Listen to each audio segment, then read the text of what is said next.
Speaking of things that are ridiculous, this is true, but still, I think because of how crazy things are in the modern woke world, it doesn't seem as ridiculous as it actually is. I'm going to play you this clip from President Trump talking yesterday, and I want you to frame this in the mindset of showing this video to, I don't know, Teddy Roosevelt or Dwight Eisenhower and imagining the look on their face. Again, nothing that President Trump says is wrong, but it still is nuts that a president is having to say this given how obvious it is. Watch this clip.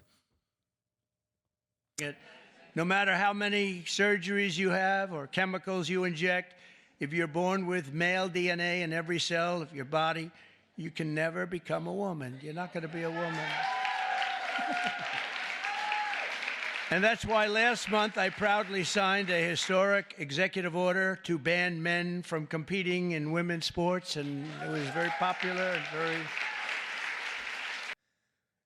Nothing he said there was wrong. All accurate, all entirely necessary, but it's still crazy that we're in a world where the president of the United States is saying, hey, if you're a woman, you're a woman, and if you're a man, you're a man. Bo, your thoughts? You know, it's crazy that we're talking about this in 2025. If we get to the more important stuff that matter, it would really benefit us. Like ninja swords, you know? Why are those in our country? Why aren't we banning those all the time? But instead, we're talking about these. It's really frustrating that in 2025, we're resorting to conversations about men and women, which most people can go out to the street and can clearly see the difference.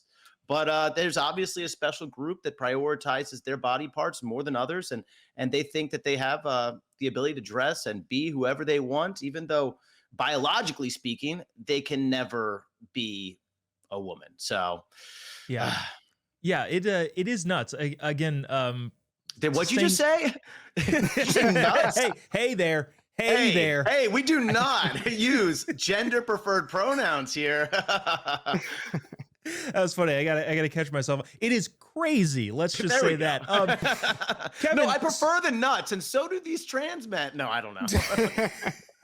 Jeez, Kevin, let's try to avoid getting kicked off the air here. But let's see. So Kevin, the Trump administration has made this a big point, mostly because the American people, this is not like a down the middle bipartisan issue in terms of both sides arguing equally. This is like an 80-20 issue. If that, there's some numbers that suggest it's like a 90-10 issue. In other words, 9 out of 10 Americans are like, yeah, this is all a good idea. How do we get out of the tailspin of the libs trying to make it like it's not a 90-10 issue?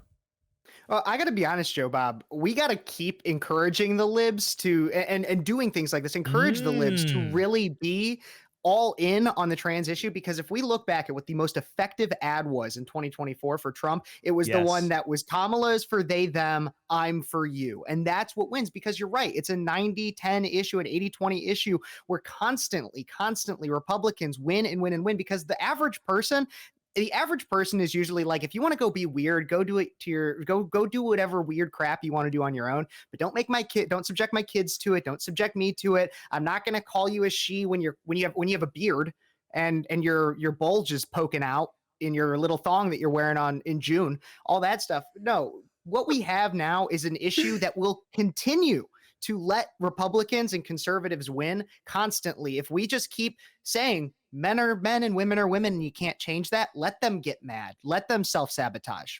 We'll just keep winning. Yeah, it does seem like a very weird hill to die on.